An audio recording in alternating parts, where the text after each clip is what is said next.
Olá, amigos da TV Justiça. Hora de conferir os destaques da semana entre os julgamentos do plenário do Supremo Tribunal Federal. É claro, aqui na TV Justiça. É o Plenárias que começa agora.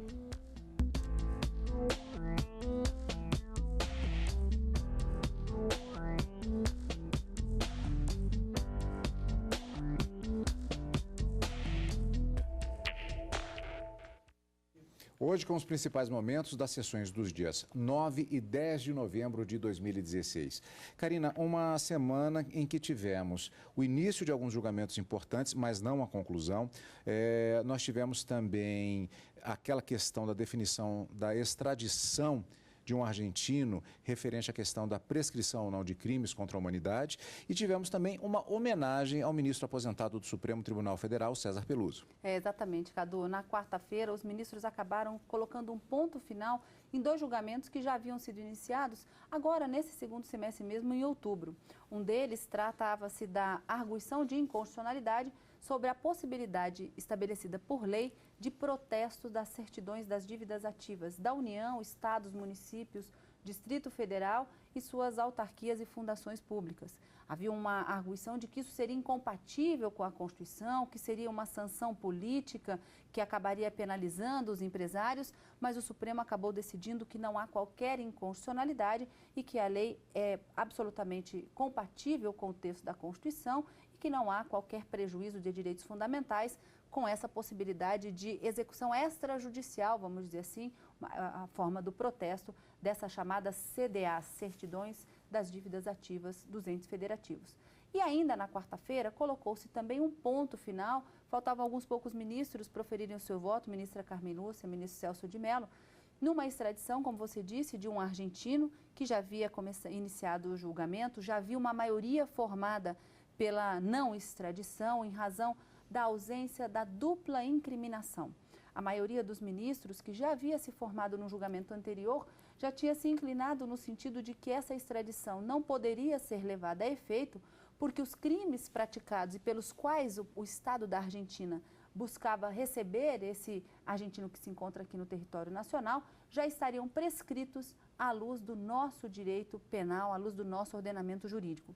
O principal argumento que fez com que houvesse uma divergência, inclusive na sessão desta quarta-feira, o reajuste do voto da ministra Rosa Weber, o que ainda assim acabou não modificando o resultado desse julgamento, era porque o governo da Argentina entendia que os crimes praticados por esse argentino seriam crimes contra a humanidade, de lesa humanidade, assim definido numa convenção internacional das próprias Nações Unidas de 1968 e que tratavam esses crimes, na verdade, que trata esses crimes como crimes imprescritíveis, não havendo, portanto, segundo o argumento do governo da Argentina, qualquer óbice para que essa extradição ocorresse. Mas o principal fundamento e argumento trazidos pelos ministros, na maioria que acabou se formando, foi justamente de que a Convenção Internacional da ONU, que foi a base para a caracterização pelo governo da Argentina desses crimes como crimes contra a lesa humanidade, não teria sido ratificado pelo Brasil e, portanto, não obrigaria o Brasil a aceitar esse tipo de, vamos dizer assim, de rótulo por esses crimes. E aí acabou se definindo, conforme a legislação brasileira, de que os crimes cometidos lá, se tivessem sido cometidos aqui à mesma época, já estariam prescritos, o óbice para o deferimento da extradição. Ponto final nessa questão. E na quinta-feira, dois julgamentos iniciados, matéria tributária, envolvendo a questão sobre imunidade tributária. Se entes da federação podem ser ou não tributados, e aqui envolvendo um caso da Petrobras, se a Petrobras, enquanto arrendatária de um terreno da União, teria que pagar IPTU ao município de Santos, né? Então, o IPTU é um tributo municipal, sendo o terreno arrendado da União, se o município poderia tributar no IPTU à União. Haveria ou não uma imunidade recíproca, já que quem estaria utilizando esse terreno seria uma sociedade de economia mista com atividades de exploração econômica.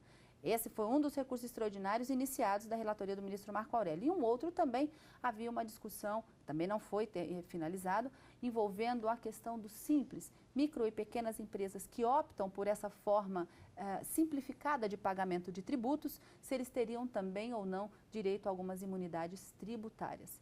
Dois recursos extraordinários iniciados na quinta-feira, mas suspensos em razão de pedidos de vista diferentes. Dois temas que de uma certa forma, possuem o mesmo pano de fundo, mas com situações bastante peculiares. E também, no início da sessão plenária da quarta-feira, nós tivemos uma homenagem ao ministro aposentado do Supremo Tribunal, César Pelúcio. É uma sessão solene que marcou a primeira parte da sessão, portanto, naquela quarta-feira. Nós vamos ver como foi ainda nesta edição do Plenárias. Primeiramente, vamos tratar das sessões jurisdicionais, ou seja, dos julgamentos que aconteceram nesta semana, começando, é claro, pela quarta-feira. O plenário do Supremo Tribunal Federal decidiu naquela sessão que o protesto de certidões da dívida ativa é constitucional. A Confederação Nacional da Indústria entrou com uma ação direta de inconstitucionalidade contra parágrafos incluídos em leis que autorizaram o protesto de certidões da dívida ativa da União, estados, municípios e Distrito Federal. O relator, ministro Luiz Roberto Barroso, considerou improcedente a ação. Para ele, o protesto é mecanismo constitucional legítimo para pressionar os devedores a quitarem os débitos tributários, já que não restringe de forma desproporcional direitos e garantias dos contribuintes. Acho que o protesto de CDA é relevante porque desjudicializa a cobrança da dívida ativa, que tem sido um problema no funcionamento do judiciário. E também penso que tem se revelado eficaz, como da tribuna forneceu os números tanto a eminente advogada-geral da União quanto o procurador do Estado de São Paulo. E por último, last but not least, sou convencido de que o protesto é menos invasivo do que a instauração da execução fiscal com a penhora de bens. É precisamente para motivar o devedor a pagar, tal como faz o credor privado. Os ministros Edson Fachin, Marco Aurélio e Ricardo Lewandowski divergiram. Consideraram que o protesto seria uma sanção política para constranger inadequadamente o contribuinte. Por entender, em resumo, que se trata de uma sanção política proibida pela jurisprudência histórica do tribunal. Em segundo lugar, por entender que fere, sobretudo, o direito ao due process of law substantivo, por ferir a inafastabilidade da jurisdição, que é um princípio talvez basilar da nossa Carta Magna, e mais ainda, dentro desse mesmo contexto, a reserva de jurisdição, eu peço vênia para divergir do eminente relator, inclusive concordando com as ressalvas que Sua Excelência pôs, porque Sua Excelência foi extremamente cuidadoso. Ele julga improcedente, mas coloca uma série de condicionantes que, de certa maneira, refletem a minha preocupação. É possível até que, se essas condicionantes que foram colocadas por Sua Excelência, o ministro Barroso, forem implementadas, essas minhas preocupações cessam ou ficam mitigadas. Então, pedindo vênia a Sua Excelência, aqueles que o acompanharam, eu acompanho a divergência para julgar procedente a ação. É sanção política quando, ao invés de utilizar-se da via do executivo fiscal, o Estado credor realiza ou implementa medida que constrange o devedor e, nesse caso, constrange a atividade econômica. Este tribunal, principalmente em época de crise, como a vivenciada hoje, ele tem um compromisso maior com princípios. Não podemos eleger critérios de plantão, ainda que seja para atender a interesses da administração que eu tenho como secundários e não primários. Interesses ligados ao caixa. Não quero saber o resultado prático. Aliás, quero saber porque esse resultado prático somente confirma a existência de uma coação política para lograr a satisfação do débito, né? O que me importa é a observância de parâmetros. E tendo em conta esse contexto, tendo em conta o que foi dito com honestidade intelectual da tribuna pelos advogados públicos, eu não posso dizer que eles estão errados, que A carona tomada na lei disciplinadora do protesto, que é uma lei de 97, objetivou apenas ter um trunfo, mas um trunfo discrepante da ordem jurídica para o cidadão satisfazer o débito tributário. Mas o relator defendeu que o protesto não impede a atividade de contribuintes e empresas e que não pode ser considerado coerção porque outras medidas seriam ainda mais rigorosas, como a execução fiscal que pode levar à apreensão dos bens. No relatório citou dados do CNJ que mostram que 40% dos processos em curso no país são de execução fiscal. Para o ministro, a decisão do plenário pode ajudar a reduzir esse número de processos. Eu não considero como relator sanção política porque não impede o funcionamento da empresa e, portanto, não recai nas súmulas. Eu considero que não há violação ao devido processo legal porque cobrar uma dívida extrajudicialmente não viola, a meu ver, o devido processo legal. É uma forma de cobrança perfeitamente legítima, muito mais em face das novas normas que prevalecem no Brasil, já validando a possibilidade da adoção do protesto. Por essas razões, vou fazer a juntada de voto. Eu, pedindo vênia, reitero, aqueles que pensam em sentido contrário, acompanho o ministro relator quanto ao seu voto no sentido de julgar improcedente tanto a inconstitucionalidade formal quanto a material o pedido formulado na presente ação e proclamo o resultado. Ação julgada improcedente, vencidos os ministros Edson Fachin, Ricardo Lewandowski e Marco Aurélio. Ao final do julgamento, os ministros firmaram a seguinte tese. O protesto das certidões de dívida ativa constitui mecanismo constitucional e legítimo, por não restringir de forma desproporcional quaisquer direitos fundamentais garantidos aos contribuintes e assim não constituir sanção política. Os ministros também retomaram o julgamento da extradição de Salvador Siciliano, um homem acusado de assassinar militantes como membro de uma associação parapolicial chamada AAA, que atuou na Argentina na década de 70. A defesa do argentino negou os fatos e alegou que, como os crimes imputados a ele têm natureza política, o Brasil não poderia extraditá-lo. O julgamento, que havia começado no dia 6 de outubro, foi retomado nesta quarta-feira. Os ministros negaram a extradição e concluíram que o argentino não será entregue em razão dos crimes praticados por ele estarem prescritos, segundo a legislação brasileira. Karina, voltando à questão das CDAs, houve uma argumentação de inconstitucionalidade formal naquele julgamento. Essa questão acabou não pesando na decisão final. O ministro Luiz Roberto Barroso afastou essa argumentação da inconstitucionalidade formal porque trazia-se, de uma certa forma, uma argumentação no sentido de que a medida provisória que teria criado a lei depois convertida, ela teria sido, na lei de conversão, inserido outros assuntos diferentes daquela medida provisória que teria dado origem a essa lei de protestos. E o ano passado, em outubro, os ministros decidiram que essas questões de contrabando legislativo, que ficou denominado na jurisprudência, essa carona na lei de conversão de uma medida provisória para inserir outros assuntos sem qualquer pertinência temática com aquele da medida provisória,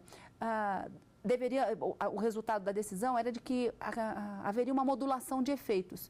Todas aquelas leis, até o ano passado, até o julgamento do Supremo Tribunal Federal, seriam consideradas constitucionais, mas esse contrabando legislativo não poderia mais ocorrer a partir da decisão do Supremo.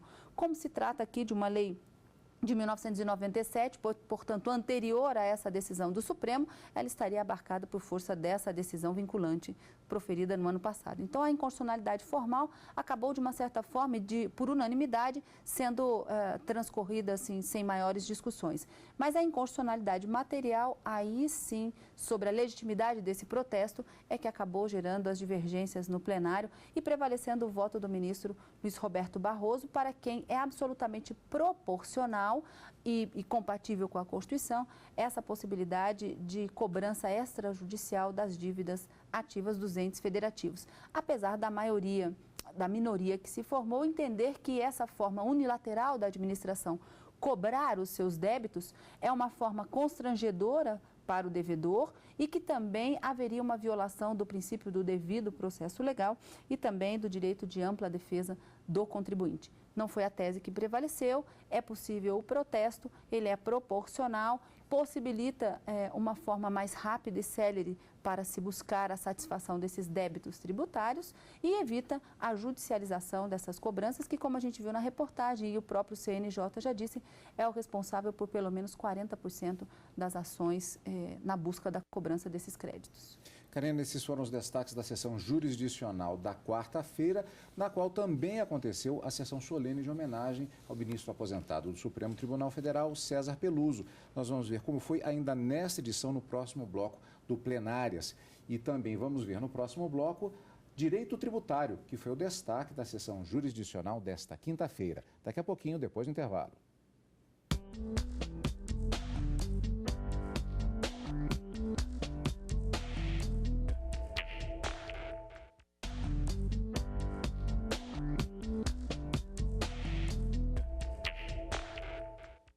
Estamos de volta com o programa Plenárias com os destaques da semana entre os julgamentos do plenário do Supremo Tribunal Federal. O plenário do STF começou a discutir nesta quinta-feira 2 recursos que tratam de imunidade tributária. O primeiro recurso colocado em pauta nesta quinta-feira foi apresentado pela Petrobras contra uma decisão do Tribunal de Justiça de São Paulo. Segundo a decisão estadual, o município de Santos estaria autorizado a cobrar IPTU de um terreno arrendado pela Petrobras no Porto de Santos. Mas a defesa alegou que o terreno é da União e, portanto, teria a imunidade tributária recíproca. Isso significa que, de acordo com a Constituição, estados, municípios, DF e a União não cobram tributos entre si, uma questão de respeito mútuo à autonomia dos entes. O relator, ministro Marco Aurélio, negou o recurso. Segundo ele, a imunidade do imposto municipal não pode ser estendida à sociedade de economia mista e empresas públicas, porque seria um privilégio fiscal que as colocaria em situação de vantagem com relação a outras empresas que atuam no local. Reconhecer a imunidade recíproca significa verdadeira afronta ao princípio da livre concorrência, versado no artigo 170 da Constituição Federal, por estar se conferindo à pessoa jurídica de direito privado vantagem indevida não existente para os concorrentes. O Imposto Predial Territorial Urbano, IPTU, representa relevante custo operacional. Afastar tal ônus de empresa que atua no setor econômico, ombreando com outras, a partir de extensão indevida da imunidade recíproca, implica desrespeito aos ditames da Constituição Federal. O ministro Edson Fachin divergiu. Para ele, a Petrobras não deve pagar IPTU pelo terreno no Porto de Santos porque a jurisprudência dos tribunais autoriza essa imunidade recíproca.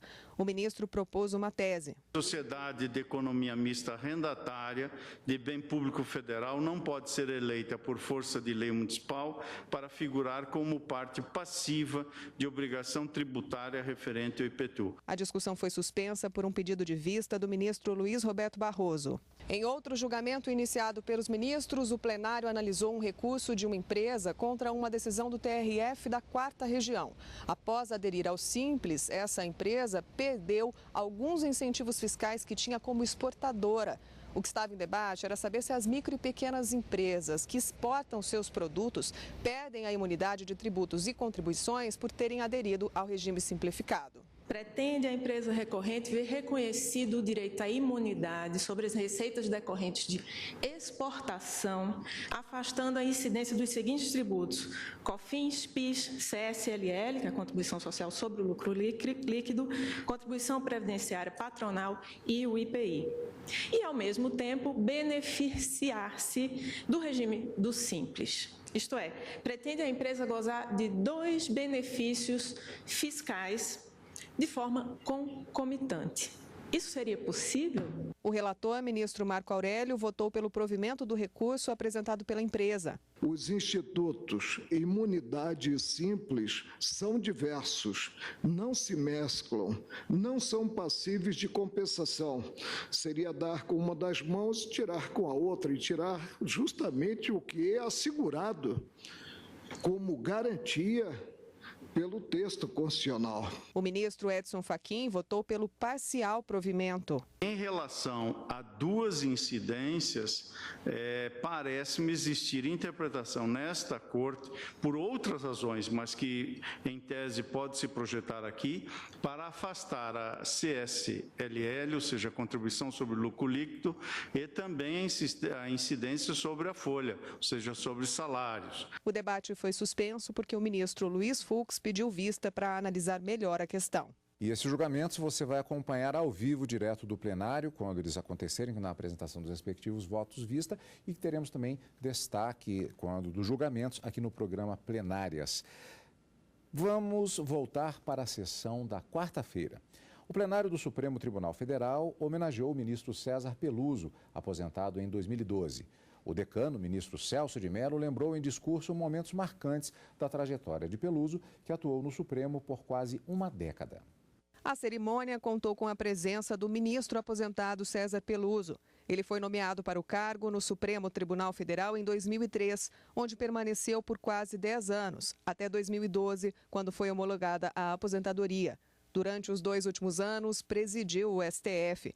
Na sessão desta quarta-feira, que contou com a presença de autoridades convidadas e familiares do ministro aposentado, o decano Celso de Mello fez um discurso relembrando os momentos mais importantes da trajetória de César Peluso e falou sobre a carreira do ministro aposentado. A presença luminosa do ministro César Peluso traduz com notável força e com expressiva significação o reconhecimento de uma trajetória pessoal e profissional irrepreensível e brilhante, denotativa da figura de um grande juiz que exerceu a magistratura com o talento e a dedicação daqueles que, na prática do poder, notabilizam-se em servir a causa pública com lealdade, dando o exemplo necessário às novas e futuras gerações de como deve ser um magistrado virtuoso e modelar. O ministro César Peluso participou de julgamentos importantes, como o que considerou inconstitucional a prática do nepotismo. Outro momento marcante no plenário foi o julgamento que exigiu ficha limpa de candidatos e ocupantes de cargos eletivos. O ministro aposentado também participou da decisão que garantiu os direitos de casais em uniões homoafetivas, além de reconhecer a inteira legalidade da Lei Maria da Penha, que ajuda a proteger vítimas de violência doméstica. O Procurador-Geral da República, Rodrigo Janot, destacou a notoriedade conquistada pelo ministro aposentado com muita dedicação e seriedade. Como bem sabemos, em prol da missão de magistrado, muitas vezes vive-se um pouco menos, trabalha-se um pouco mais e nessa labuta, não raras vezes, a vida pessoal cede aos interesses dos jurisdicionados, da sociedade, da nação. Tem, contudo, a oportunidade de, nesta data, homenageá-lo em nome de todos os membros do Ministério Público Brasileiro e dos ex-procuradores-gerais da República aqui presentes, instituição que reconhece a excelência no seu viver muito, muito além do pronome de tratamento. A Ordem dos Advogados do Brasil também prestou homenagem ao ministro aposentado. Ele nos legou o exemplo de dedicação profissional e o respeito aos valores republicanos, demonstrando singular capacidade de unir o conhecimento técnico, a sensibilidade humana e a vocação democrática. A sessão de homenagem está prevista no regimento interno do Supremo, uma forma de agradecer pela importante contribuição dada por cada um dos magistrados que ocupam as cadeiras do plenário como ministros do STF. Grandes magistrados, como o eminente ministro César Peluso, nunca se vão. Eles, na realidade, não partem jamais. Ao contrário, os grandes juízes permanecem na consciência e no coração de seus jurisdicionados, a quem tanto souberam servir com lealdade e com dedicação, iluminando para sempre com a grandeza do seu legado e a integridade de uma vida reta os caminhos do direito e da justiça. Depois da sessão, o ministro aposentado César Peluso recebeu os cumprimentos e agradeceu a homenagem. Estou com a consciência tranquila, acho que cumpri meu dever. Com certeza não acertei sempre, mas me empenhei profundamente em desempenhar bem o meu papel como magistrado e, em particular, como membro da Corte.